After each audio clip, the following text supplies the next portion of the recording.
You're listening to Dirty Feet, a podcast from No More Radio. Vous écoutez le podcast Dirty Feet sur les ondes de No More Radio. Hosted by, animé par Allison Burns, JD Papillon, et Stéphanie Morin-Robert. Stay tuned. We're gonna move you.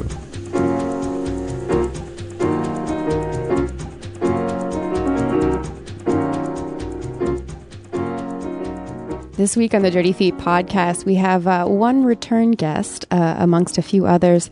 We're going to be speaking with Miriam Ginestier today about her Studio 303, which is a huge resource here in Montreal for dancers of at all points in their career. And we want to talk a bit about the history of 303 and kind of where it is currently, both in what it offers and kind of the struggles that both Studio 303 and the industry are going through, which will eventually land us talking about Cabaret Tollé, which is an event coming up on Saturday that's both a fundraiser and sort of a protest, perhaps, or just a statement about the current state of affairs, and also, of course, a show and a chance to hang out and share ideas. And I don't know, we'll find out a little bit about that later. But let's back up, and we're going to talk about 303. We're here with Miriam, as I said before, who is the artistic and general director of Studio 303. We also have Andrea Rideout here with us, and she is the production and technical director of the studio. And so, hello, ladies. Thank you for being here. Thank you. Thanks for having us. Cool. Now, Miriam, as I mentioned before, we had you on earlier. We had you on in 2013, in March, for the Edgy Women Festival. So we talked a bit about 303 in the context of how it relates to that festival. But let's back up even further and talk about 303 and where it came from and what its mandate was right at the beginning. Okay. Well, back in 1989, Studio 303 was founded by three dance artists, Martha Carter, Joe Leslie, and Isabelle Van Grimt, who were looking for, they were sharing a place where they could rehearse, maybe show some work in progress, and teach. And that kind of communal project fell apart pretty quickly.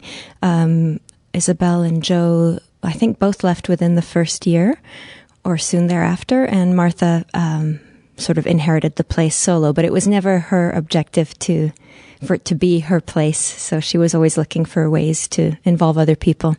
From the very start, it's funny because I've got a piece of paper where there's all these like a brainstorming for the name of the space. It's a really fun thing to look at, and it's all this like dance and dance and dance and but you can see that they were a bit uncomfortable with pigeonholing it, or nothing really worked out. And Studio 303, just the number of the locale was the chosen name of the space, and which is great because it's allowed it to keep its mandate open. And from the very beginning, I don't know if it was the mission or if it was a tagline, but it was always called Studio 303 Danse et Arts Connexes. So it was always dance and related arts, which just left this door wide open for other stuff to happen, but always remembering that the dance community was its central community. And so it's always been a space. There's always been professional development, so professional level workshops where artists can train or learn new techniques or explore with creation stuff. From the very beginning, there was Vernissage Dance Series, which was a place where dance artists mostly, but also related arts, would show works in progress. And there were always rehearsals there. So I think slowly the mandate now is developed more and more towards this professional development. And there's a bigger diversity of programs and more specific things that are being offered. But these three things still happen: creation, presenting, and training. Something interesting that I find about what you offer in terms of programs is also you have you separate the workshops offered into for professionals and for the general public, and you allow people to come in and experience these workshops without necessarily any background in the arts or dance. Well, technically, our morning workshops are only for professional artists. They're funded, so that they really do have to serve professionals, but there are a few of them that are offered that are open to a broader a very loose definition of professional, and multidisciplinary artists from all kinds of disciplines, including sometimes writers or philosophers or stuff like that. But we have evening classes, and those are the ones that are open to all, and they're different because we don't really program them in the same way. They're a little more, they come to us, and we've got long-standing relationships with a lot of our evening classes, and we've got new ones happening too, and those are open to everyone. You also curate a lot of events, a variety of events, and I would love to hear more about them specifically. And I'm thinking of your integrated events, where you're asking artists from different disciplines to propose projects to work on together. Can you describe that project for us? That's a new project. That's Metamorphose. And for Metamorphose, we're inviting visual artist and a dance or movement-based artist to work together to create a new work. And it's an attempt to bring those diverse communities together, but it was really inspired by a particular artist called Piru, Japanese artist, who makes wearable art. And I just thought it would be exciting to see what was out there. And it was a fun project too, because we opened it up to, it was open to teams of people who wanted to work together, but also to artists who were willing to be put on a blind date with another artist. And that's always a good opportunity for young artists or people who just need they're just dying for a little stimulation or a different context. And when we did the most recent Metamorphose, we did get really an unlikely pairing, and I thought it was really fun that they decided to work together. We got a circus artist that fresh out of school who, has been training like crazy for years and who has never worked less than 6 months on one 5-minute routine. So for her to be given a 2-week residency to make a 15-minute piece with someone she didn't know, who was Jay Sabaka, who's a really DIY visual artist, filmmaker, really just like two completely different universes. And it was pretty magical what they came up with. And this seems to be tagging off of the Edgy Women Festival. You have the Edgy Challenge coming up in March. What's that all about? Yeah, that's another similar project in the sense where we're not asking for proposals. We're just asking people to be enthusiastic and game and curious. And the Edgy Challenge gives artists a kind of toolkit. So we kind of send them on a mission, and they get assigned their mission, I think 3 weeks before. Coming up soon. And each kit will contain maybe an inspirational quote. There will be a theme. There will be an object, which we have yet to acquire. Yeah, and it's really fun. Artists love it. It's kind of exciting. It's like a loot bag that they get, and then everyone gets the same timeline. From hearing this, one thing that really strikes me as putting apart from most other presenters in Montreal, Studio 303 really goes towards exploration and not putting on just a show, but really trying to explore dance, explore other forms of art. Do you feel that this is really sticking to the mandate, the original mandate, which was to not just put on a show, but really like allow artists to develop and to create new connections, both within their own works and with other artists? Yeah, I think it is sticking to the original mandate, and I guess the more refined version of it now is Studio 303 supports live art, and that we're specifically interested in dance and new practices. Yeah, I think it's a way of kind of having the three, because people get confused about what we do because we do so much and because we are dance focused, yet we're interdisciplinary. But I think that these projects are a way to tie things together. They often come with a residency as well, and sometimes people create new work also in the context of a workshop. So yeah, for me, they do tie in well.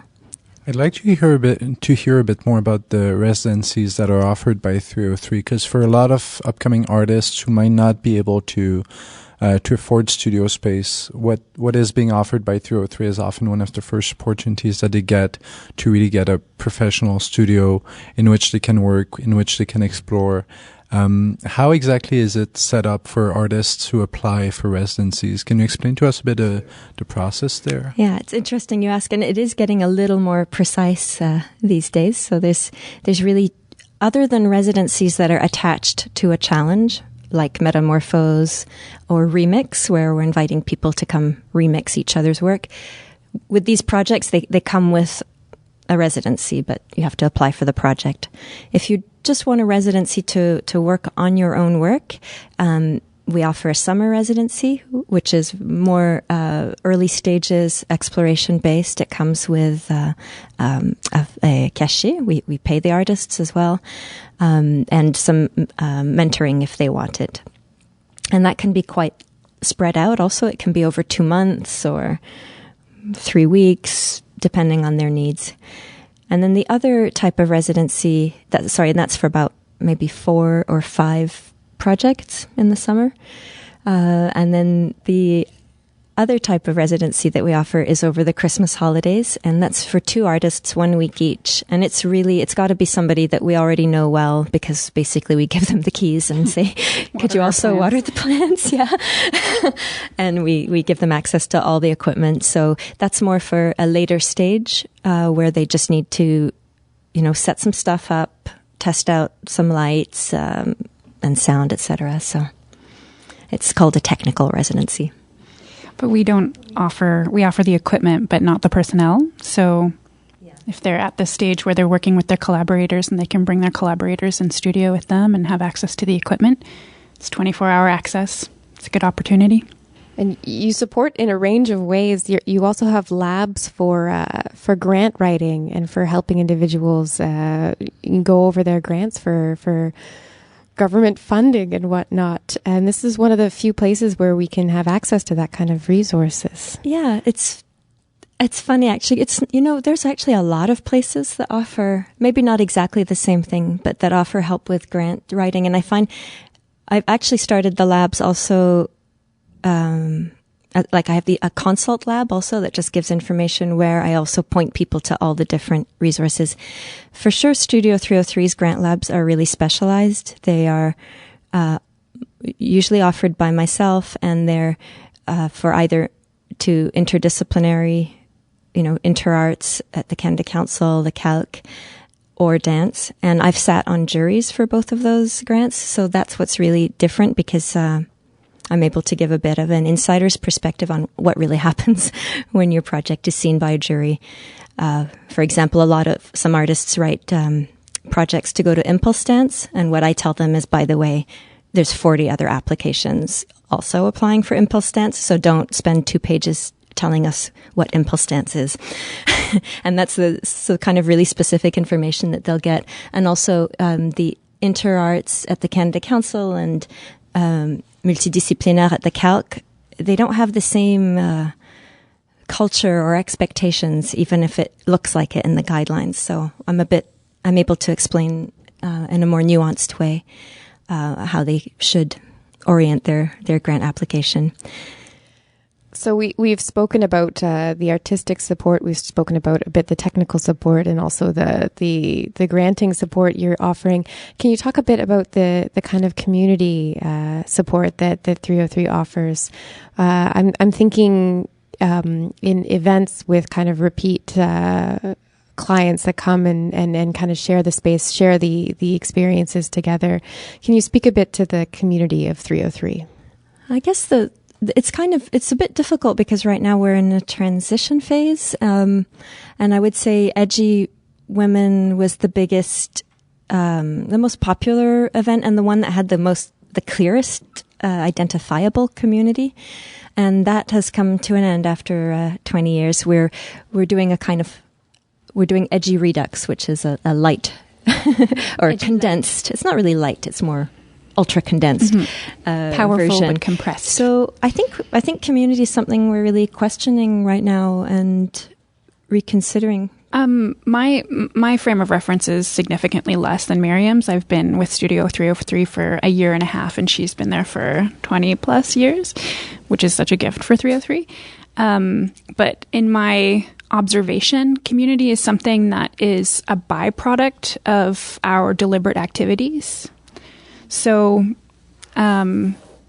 it's not necessarily like a bullet point on our mandate, but it's something, it's the only thing that it's the whole point, but it's not one of the points, you know?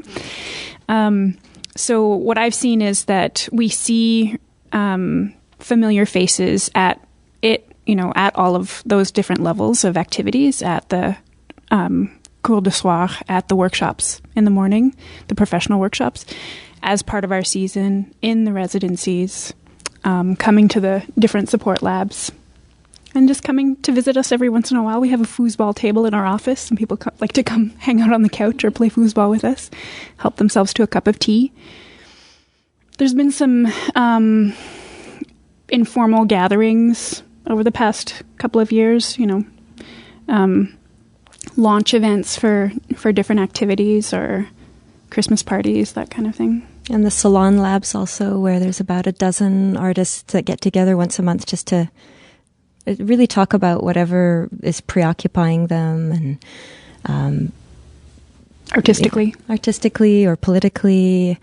And so I feel, there's kind of like a really small core community, and then all kinds of diverse communities that exactly are related to the different facets of the programming. Mm. Is it useful to talk about the different networks that we're connected to or involved in or have founded or co-founded? I think definitely. I think that's kind of a part of the community, right? It has an important role. I think, it's not really a network, but I would say that 303 is struggling also to create a community or to figure out who else there is in the world that is in that kind of position of power as a institution with money that programs work by artists, or to find other people internationally who are trying to figure out different ways of working, or and to just change some of those power dynamics, and that can include presenters or curators or just players, really, of all sorts, producers. We're also part of the Quebec's Interdisciplinary Arts Network. They're housed in our smaller office, so there's a lot of back and forth, and we collaborate with them on workshop programming. But I'd say that whole community, the community of interdisciplinary artists, is one that 303 is very committed to, but that's also really hard to define and hard to bring together because there's so many different practices, and it's the poorest of all the arts communities too. It's very difficult, very challenging being an interdisciplinary artist these days. When you say poorest, what do you mean? Like the least funded, the worst funded, worse than dance. I think dance is kind of at the bottom.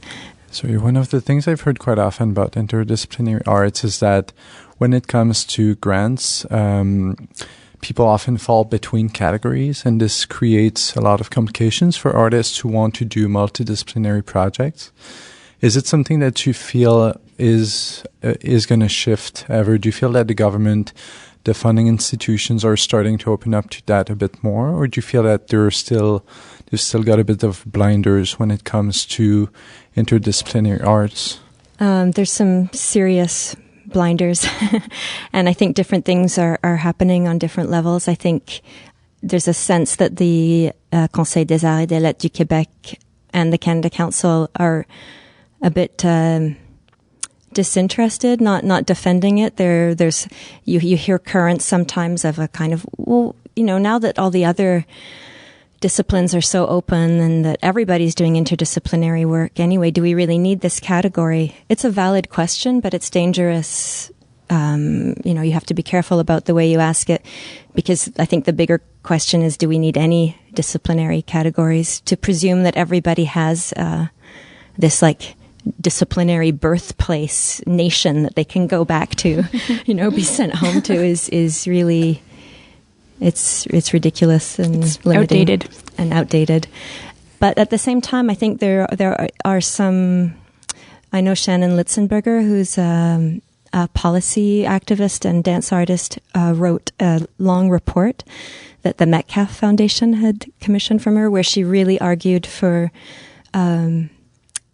removing the discipline-based funding model, and she really challenges it. But and she says, I think it's in Australia or in New Zealand. There's a lot, and in the UK now, there's a lot of places. It's a new thing, right? Getting rid of the disciplines, but it's switching to an industry-based model, which is not necessarily a good thing either, because in both of those models, anything that's experimental is going to just be really outshadowed and squashed, I feel. So I think it's important to think about scale. I think those are huge differences, right? If you're working small scale or large scale. And another really vital difference is if you're doing experimental or mainstream or repertory. These are so different. To me, this is a better way to compare works.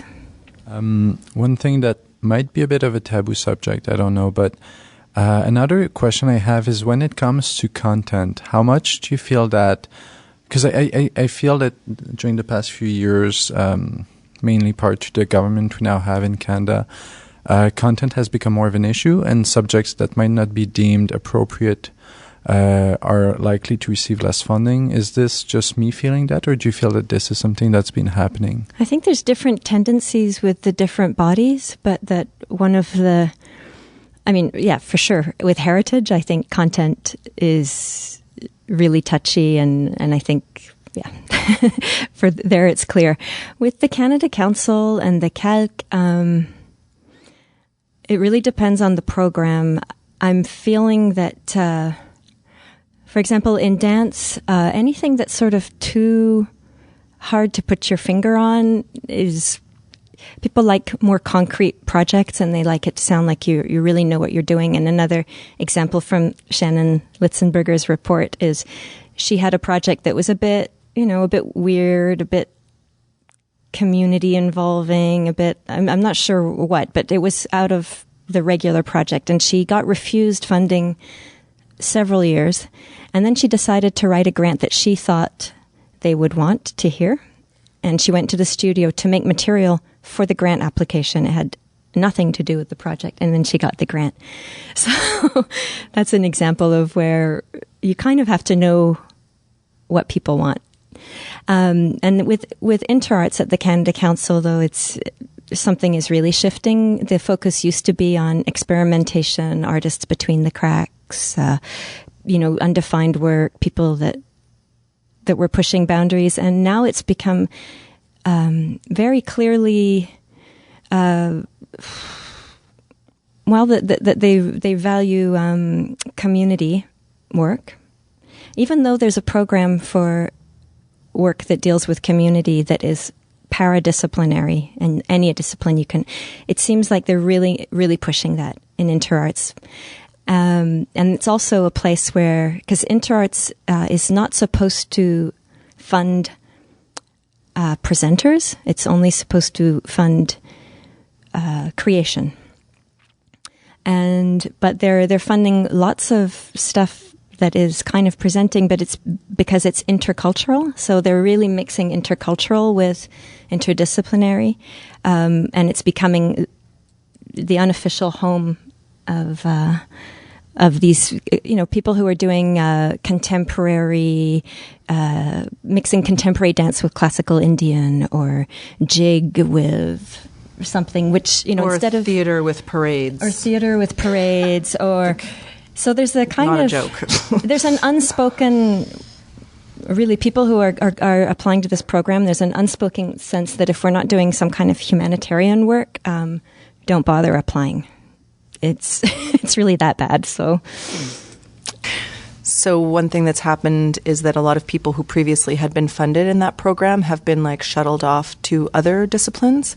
And it makes it very difficult because the situation of peer jury, they're not recognized by these peers that they're now told are their peers, and they have no relationship with the program officers. So it's like starting at zero, Even people who were awarded like awards, I'm thinking of Daniel Barrow, who, a number of years ago, he won the Victor Martin Staunch, whatever award, that is like you get that on top of your grant. He won that in interarts, and suddenly they're like, oh, you're not interarts, you're visual arts, So, and I mean, you spend time building your practice and being familiar with people that are like, which is an anomaly within interdisciplinary work because and this is something I encounter a lot as a board member at the RAIC, the Regroupement des Artistes Interdisciplinaires du Québec, is that it's very difficult to have a banner for interdisciplinary artists because most of them, their practices are very dissimilar, So it's like you have people that are doing very intimate in the streets work that's really just for documentation. You have people that are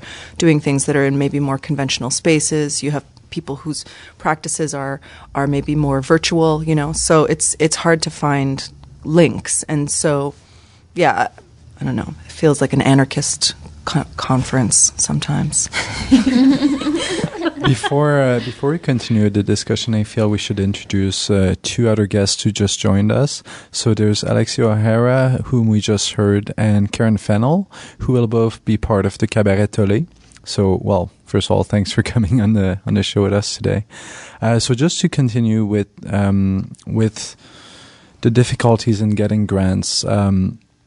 So this year, Studio 303 is going through the year without having received one of its most important grants that you guys were receiving, which is the Heritage Grant. Could you talk to us a bit about how that came about? Like when you heard about that, like it's something that you were receiving pretty much every year and all of a sudden it stops. Were you ever put in context of why this grant was being refused this year? Did you guys do anything different to get this grant refused? What happened exactly? I mean, I have lots of theories about why the grant was refused, but yes, we received, for over 12 years, we've been receiving between $40,000 and $50,000 a year. It diminished a little bit. When it would diminish by $2,000, I would be on the phone with the agent and we'd be talking for 40 minutes and she would go through it with me and kind of say, well, according to the criteria of the funders, maybe your promotion is not quite up to speed, so, print in color or whatever. So I'd get this kind of concrete feedback that was often a little bit like, whatever, but I could use it. And it's also, the officer has rotated a lot, so it's been hard to develop a relationship, but I do have a very good relationship with the officer that we have now. So last March, I got a letter that just said, all it says is, the Government of Canada's ongoing objectives are to fund projects designed to deliver measurable and tangible results, to optimize available funds, and to meet the needs of Canadians. It is within this context that, on behalf of the Honourable James Moore, Minister of Canadian Heritage and Official Languages, I regret to inform you that your application has not been approved. So that's the letter I got, which was very strange. And by the way, it's pretty much the same. It's, it's a form letter, as you can tell. So I called the number of the regional manager because it said to call him for inquiries. I called him and he said, well, I really can't say anything. I have no idea, yep, that's strange. And he was very evasive and really had nothing to say. And I said, well, that's odd because it said to call you, but you don't know anything. So I guess I'll call my agent since I know she's read it, And he said, oh, I don't recommend that, but, she won't have anything to say either. And I just thought, what the hell is going on? So I called her and I spent a good 20 minutes on the phone with her where she basically said nothing. It was just embarrassed pauses and basically apologizing and saying she couldn't say anything more. So then I called a couple of levels up to, I think the person in charge of I'm sorry, I don't know his, I guess, acting director. And then I got the scoop more from him, but it was basically everyone just kept saying, "Don't worry, you know, it was guaranteed, and just really encourage you to apply again next year." And that's but I found out that basically the decision was made at the federal level, and that the reason is what I just read to you, and that there are no other reasons, and that I can't have any other reasons ever. And I argued, I said, well, you know, how can I even know that? I mean, I'm pretty sure James Moore didn't read the grant. So who did? Like, who's responsible for making that decision, and what? I never got any answers. And I've decided, with the support of 303 staff and the board, to kind of boycott this grant. We're not going to reapply for it to it until the government changes, because it's not the kind of funding that we can. It's too destabilizing to maybe have it 1 year and then maybe not the next, and it's too fundamental.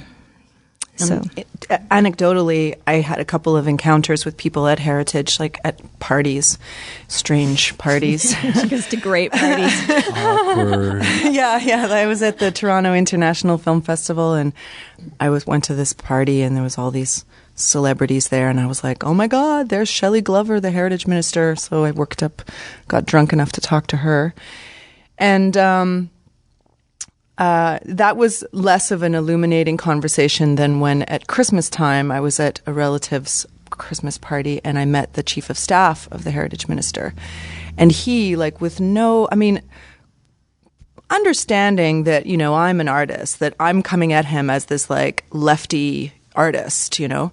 He told me we were discussing the Rhubarb Festival and how they had their funding cut, and they operate out of Buddies in Bad Times in Toronto, and he said to me, well, what do they expect when they showed a play called Fuck Harper, which incidentally was not the Rhubarb Festival. It was a rental.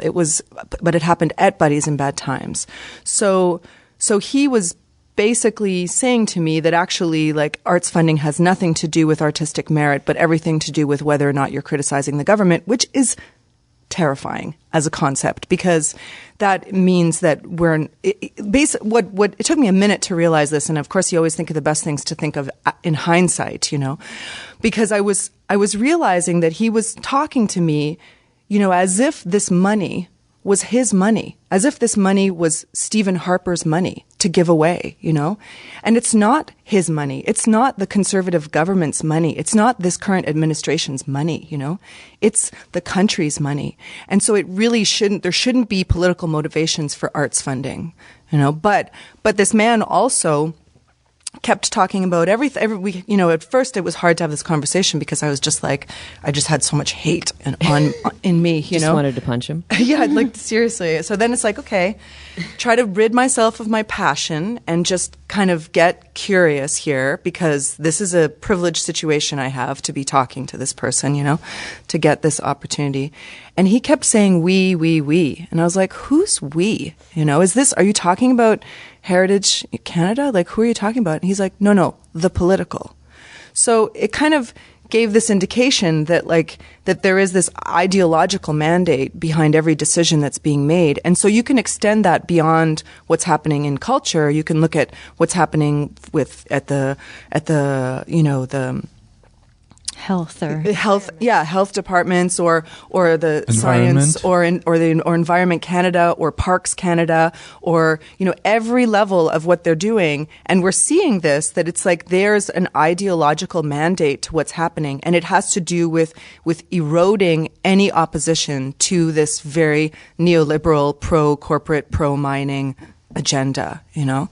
And I mean, it's terrifying in my mind, because we got 2 more years of this, and there's going to be a lot of damage done that will be irreversible.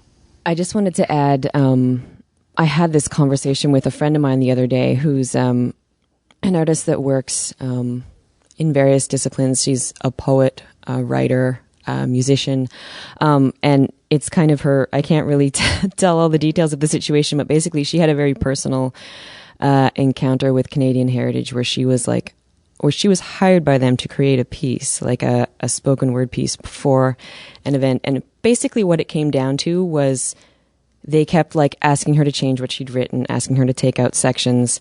And in the end, they like revoked, she had signed a contract and everything. And in the end, they were like, oh, sorry, we'll still pay you the money, but we don't want your piece. And she didn't know exactly, she said she couldn't know exactly why this happened, but as far as she could tell, it was due to like some of the content that was like, from her point of view, like she is a First Nations artist, has a lot of feminist perspectives, and she, from her personal opinion, she said, of course, they wouldn't say this and she couldn't verify this, but she was pretty sure that it was just some of the content that she was putting in that they just couldn't deal with. And so they basically just censored her out of the whole thing. Even though they'd commissioned her as an artist that surely they would be familiar with her work and her perspectives to write a piece for this event. And then at the last minute after she'd done all this work, they were just like, oh, never mind. We don't want your piece. And Miriam, I want to put you in touch with her because I feel like you guys need to talk. Yeah. I mean, that's it, right? We all kind of think we know why, and we're probably right, but we're unable to prove, you know.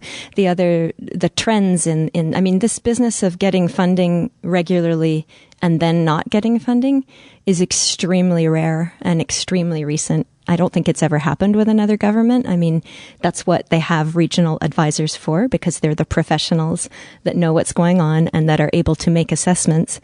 And, you know, at the federal level, it's just a double checking procedure, not a, I don't like this. Yeah. I don't like that. Well, in many ways to do that, it's actually, it's so harmful because there's something, almost a saboteur move to really destabilize this particular organization, you know, and to suddenly make a program that is, you know, an even keel like funding program, and to suddenly go, oh no, well, by the way, it's a lottery, you know, and you should be grateful that you've ever gotten it in the past. It's extremely disruptive and no concept of the general ecology and what killing off or, you know, harming bits does to the whole as well. So yeah, it's really irresponsible. Mm-hmm. Another thing that this guy, the chief of staff, said to me when I was talking about the Rhubarb Festival, or we were talking about that, he said to me, well, it was only $30,000. Which just goes to show the disconnect between what happens in that world and what happens in our world. Like, there is no arts organization, no artist-run center, no independent festival that would say it's only $30,000, because $30,000 is probably 4 paid employees for 5 months of the year, you know, or it's like countless artist fees, or it's like an entire technical grid rental, you know, like, I mean, but for them, $30,000 is the budget that they have for Stephen Harper's haircuts, you know? So it's like, it's not a big deal, you know? And yeah, so you really, I mean, it's hard to not feel this us against them thing, because it's really set up in this way to make us feel inconsequential and basically like, well, you guys go take care of yourselves, and you know, you're not part of us. You don't take care of the needs of Canadians. And I think that the growing trend at the Canada Council and elsewhere, where to kind of pressure artists to mix community work with their art, I really think it comes from the same place, a kind of panic of having to prove that we're useful and valuable, because otherwise, yeah, we just won't get funded, because things that don't kind of fit into the capitalist framework are not worth funding. Mm-hmm. There was a strong hint of that in the response that you got about tangible results and a product needing to come out of the grants, basically. This is something I feel is really risky, like focusing so much on the product, on how much money it's going to bring and everything, because then we just fall into this Plaza des Arts category where, you know, are you making enough money for us to really warrant this grant? Do you feel that there are still possibilities for people to receive grants and for being supported with that idea of artistic development in mind? Or is this something that is just disappearing completely? I don't think it's disappeared completely. You know, I mean, there certainly certainly we're lucky that at the provincial level, there's a lot still available for people. And it seems like as far as an interdisciplinary work, although the envelope is very small compared to other disciplines, they still have a pretty competent jury selection process so that you're actually getting evaluated by peers, And I mean, but I think in general, like the governments are very happy, and not just in Canada. Like this is a worldwide trend. In Europe, there's been a number of countries that have had their arts funding completely decimated, and it basically this idea that like, well, if it's not Cirque du Soleil, if it's not Céline Dion, if it's not really commercial, then it's not worth it. So there's no understanding of like the ecology of how arts develop, and basically how society, the role that art plays in society, because like you'll see things in Cirque du Soleil that originated on the streets, that originated at 303, I mean, it's like you need to have people doing experimental stuff to feed into the commercial stuff, but there's not really a recognition that role, is important, because anyway, so there's that. And then the other thing is that we're looking at the governments are very happy to see things like Kickstarter and Indiegogo take over, because that will absolve them of responsibility of distributing money on a kind of governmental level. This idea that like it's actually like it's a neoliberal wet dream to let everybody just kind of take care of themselves, And so it's like you don't need this idea of like, they're trying to erode the idea of like a societal network, that we contribute to, and that, I mean, this is like, these are the Republicans, these are the conservatives, this is like this idea of small government and, and privatization of everything. Everybody's becoming a business now. Yeah. To me, I was just going to add something, in terms of placing, the value of art on the product that it makes or how much money it's bringing in. I mean, the other thing is if you're saying that the only kinds of work that have value or are important are the ones that are selling big tickets at Place des Arts, then who are you saying that art matters to? Because who can afford to go to Place des Arts? Versus shows that are shown at more alternative venues, or that are, produced by organizations such as 303 or organizations such as Tangente, or, where someone can go see a show for less than $20. Like, who are we saying that art has value to? Like, only the richest sector of the poor people population? Get television. Like it's just a complete eroding of the whole purpose of art in the first place, which is to enrich the quality of life of the citizens of a place, in my humble opinion. And the soul. Yeah. There's also the one thing that's really scary, I find, is artists who belong to minorities to some extent, or who have a discourse that goes against the major culture, such as feminist discourse or queer perspective and things like that, is going to be faded out of the public consumption of art to some extent. And in a way, I feel that you mentioned Bodies in Bad Times. This is what they're going through. Studio 303 to some extent with Edgy Women, which is a very feminist and quite queer festival. This is, what's happening also. I'm just throwing it out there and trying to get a reaction, because this is something that personally I feel is very scary. I think there's going to be less money for artists, and that sucks. But, this kind of stuff, this kind of crap is really good for art, and it's not gonna make anybody shut up. That's for sure. I mean, we weren't dying to do, I wasn't putting tons of energy in making an anti-Harper cabaret until they did this to us. And so yeah. There you go, and the choice to actually kind of boycott that funding until things change is super liberating. Yeah, it sucks money-wise, and that is hard. Yeah, in many ways, I've made the same decision personally as far as the Canada Council is concerned. Like, I haven't gotten funding from them. I was getting relatively consistent funding in many different programs, actually, in music and spoken word and interarts, and now it's been since 2008, and I'm like, well, I in many ways it's like, do I even want federal money? It's I mean, of course, I don't know. That's what they want. I mean, it's a complex issue because, of course, that's what they want you to do. They like, and this ties into this idea of it being their money or whatever, which it's not. But it's like this idea that we would have to write entire grants that have nothing to do with our actual practice because we want to convince them to give us the money is just disgusting. It's like, I mean, the work is good. The work is popular. The work has its audience. And to have to try to prove that to some fonctionnaires in Ottawa is just, it's beneath me. To bring this back to 303, how have you guys adjusted and how are you guys surviving without, I mean, we're talking about $30,000, which is quite a huge cut. It's actually $40,000. $40,000. Yeah. So how was that process of having to adjust or cut things or possibly lose coworkers, or how is all of that going? We decided to cut communications mostly because that was where we had gotten to the point where we were investing a lot of energy and money in communications because Heritage wanted us to, because they thought that things should be in color and glossy and this kind of thing. So that was a kind of easy cut to do. What wasn't easy was having to lay off the person who took care of that. That really sucked. We did some redistributing. Maybe Andrea could talk a bit more about it because as the senior staff member, she's sort of lived that transition and has seen her job change a bit.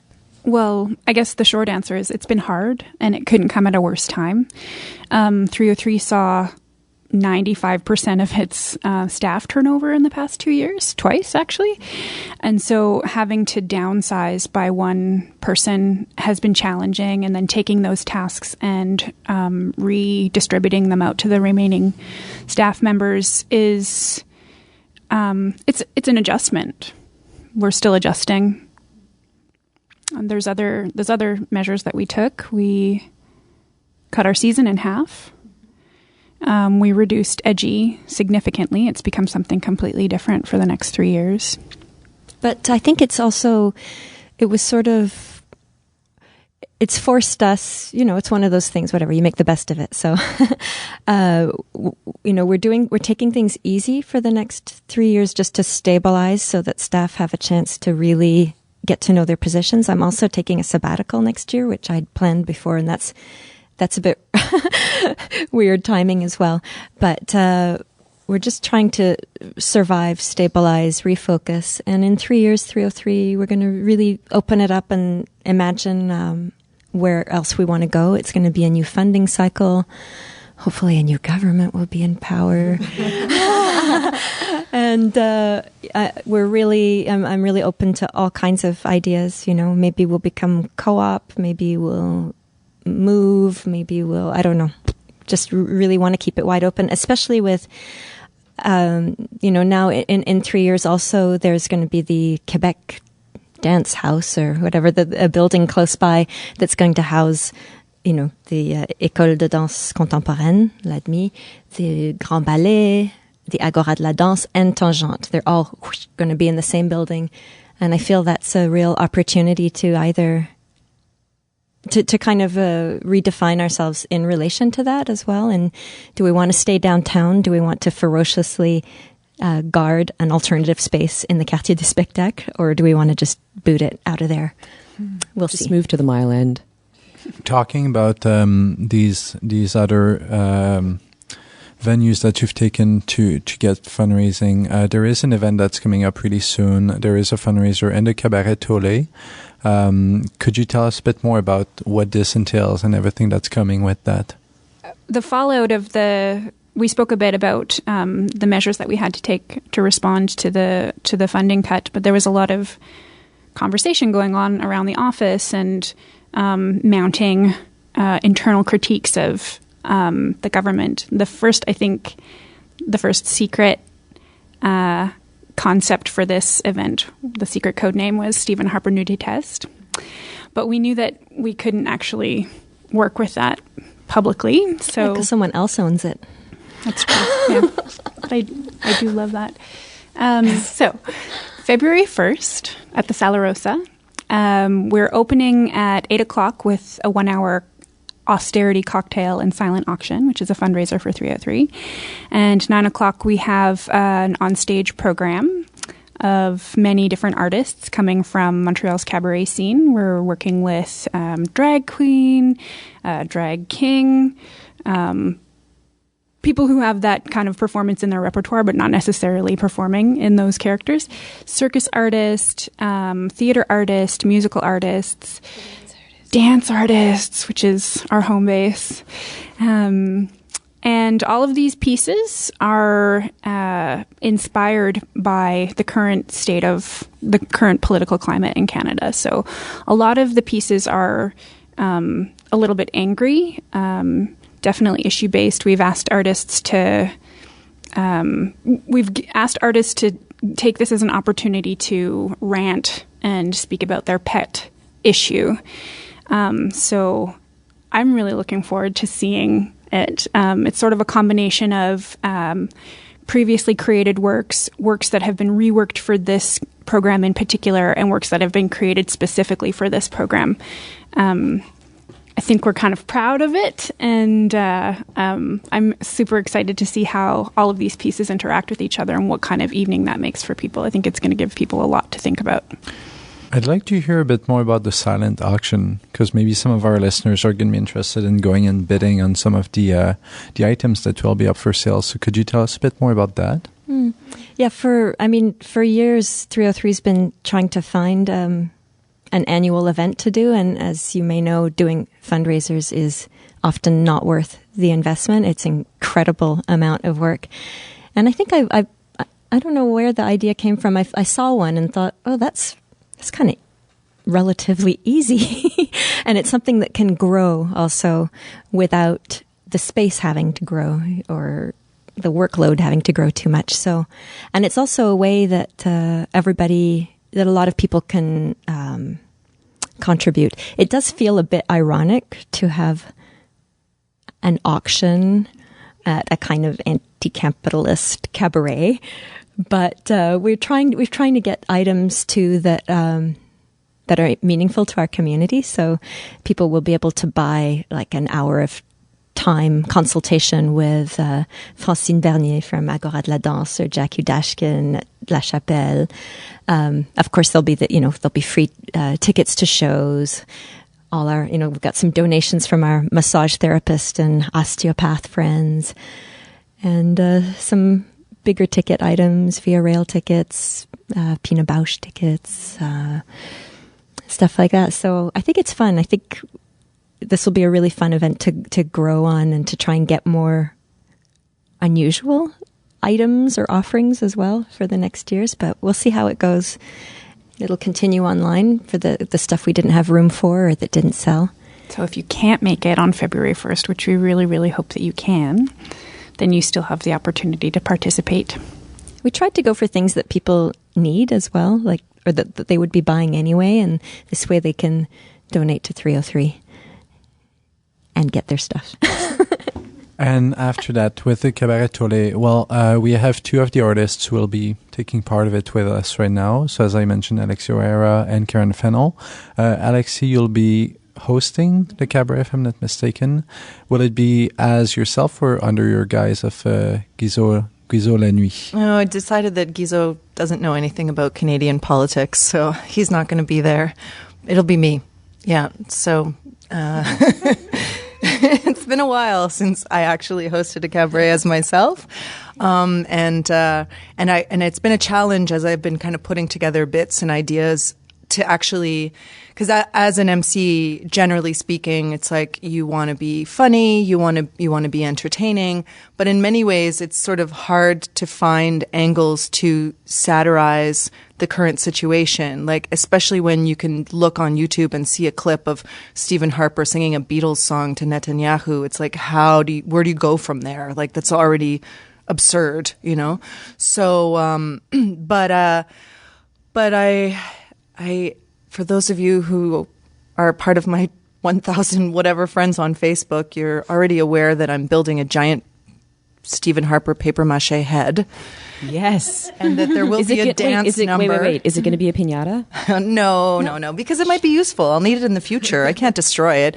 And I'm not sure that there's really like, that karmically speaking, I'm actually in favor of smashing somebody's head open. So even Stephen Harper's. Even if it's filled with candy?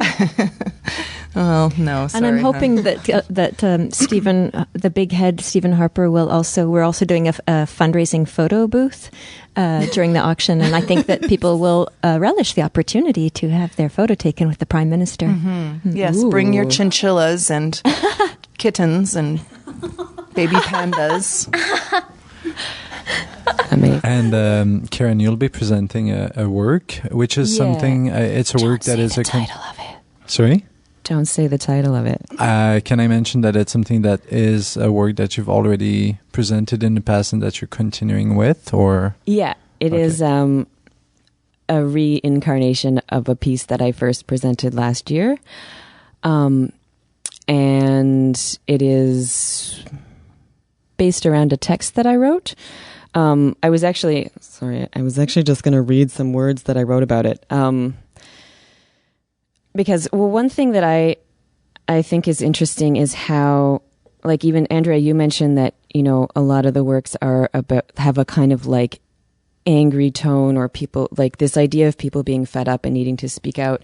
And I think personally, I'm always thinking about like, how can we like make art that's bold and that criticizes the status quo, but that also can somehow be a fun thing to watch and a fun thing to do. So it's not necessarily, the tone doesn't have to be angry. It can also be celebratory. So anyway, the thing that I'm doing, I just was going to say blah, blah, blah, blah, blah, blah, blah, blah. It's a work that challenges notions of convention, conformity, and authority in its content and form. It is an invitation to myself and to other artists to think critically about our beliefs and about our work, to ask ourselves why we choose to get up on stage to perform for an audience. What do we want to say or share? Why is what we are doing important? How do we balance our personal and professional lives? While its tone may at times seem harsh, it is meant to be an anthem of hope, championing boldness and fearlessness in love and art, encouraging us all, as artists and humans, to search for the elusive balance between individual freedom and collective responsibility. So that's my piece. Ambitious. We'll see whether or not that happens on stage. It's going to be a very fun show. I'm just saying that. Everyone should come. It's going to be a party. I just think that it's a challenge, like that everyone has to take up upon themselves to move, like to engage in political life and political discourse beyond sharing things on Facebook. It can be very defeating, and you can feel like there's no point and it's hopeless. And the truth is, like, whether or not you're depressed, life keeps going, I mean, unless you're so depressed that you off yourself, but, don't do that. So it's like, in many ways, it's like the challenge is to make activism fun, to make it sexy, to make it something that we want to engage in, I mean, in many ways, the takeaway has to be that despite the obvious, the court-proven corruption of our electoral system, we still have to engage in the process because it's the only process that we have, And many people that I'm talking to are feeling like this is the end. Like the conservatives are just basically like they're just trying to torch the country because they know that they only have 2 years left. And so there's kind of this sort of like, oh, well, everything will be fine when Justin Trudeau becomes our prime minister, which is not true. So, it's just important to kind of engage in political life, like to get involved in putting some muscle behind the progressive views that we share with each other when we're sitting around drinking alcohol and coffee, I mean, and I don't know, I had this thing on New Year's Eve where it's like my goal in all of my art and my life these days is to make humble living and aging really sexy and cool. Because we live in this weird system where it's like if you're not young and you don't have money, then you don't exist, you know? And it's not true. It's so not true. And if we were to really believe that and not believe it as like 40-year-olds who like kind of like, well, now that I'm 40, I guess I should try to concentrate on making oldness sexy. It's like if you're 25, don't buy in to the capitalist structures that want to keep you insecure and want to keep you running to the pharmacy every half hour, or the fashion stores. So spend your money on the auction at the Cabaret Tollé and buy secondhand and locally produced. Bam. So just to remind everyone, this will be Cabaret Tollé and the fundraising auction, the silent auction that will be taking place on Saturday, February 1st. Oh, so the auction starts at 8 p.m. and the Cabaret Tollé itself will start at 9 p.m. And there's a dance party afterwards. With austerity DJs. That means we don't know yet. We have a few things in mind. From the stage, I'll just ask people how their iPods are. So come on. And admission is what? Suggested $10 to $20? Which is, come on, you can't go see anything at Place des Arts for that much money. And you're going to get to see so many artists. And of course, this is not taking place at the actual Studio 303, but rather at Sala Rosa, which is on Saint Laurent. 4848 Saint Laurent. Near the corner of Saint Joseph. Thank you, ladies, for joining us today. In studio, we've been speaking with Karen Fennell, Alexis O'Hara, Miriam Ginestier, and Andrea Joy Rideout. Thank you all so much for joining us on Dirty Feet today. Thanks for having us. Thanks. Bye. Dirty Feet is recorded every week at the Montreal Improv Theatre. Check them out at montrealimprov.com. Dirty Feet est produit et animé par, Produced and hosted by Allison Burns, JD Papillon, et Stéphanie Moret-Robert. You can find out more about our show at nomoreradio.com, follow us on Twitter at Dirty Feet, and find us on Facebook at Dirty Feet Podcast. Vous pouvez écouter tous nos épisodes sur notre site web ou vous pouvez vous abonner également sur iTunes à notre podcast. Listen to past episodes on website or subscribe to the podcast on iTunes. While you're there, be sure to give us a rating and or leave a comment to help us spread the word. Tune in next week for a whole new show.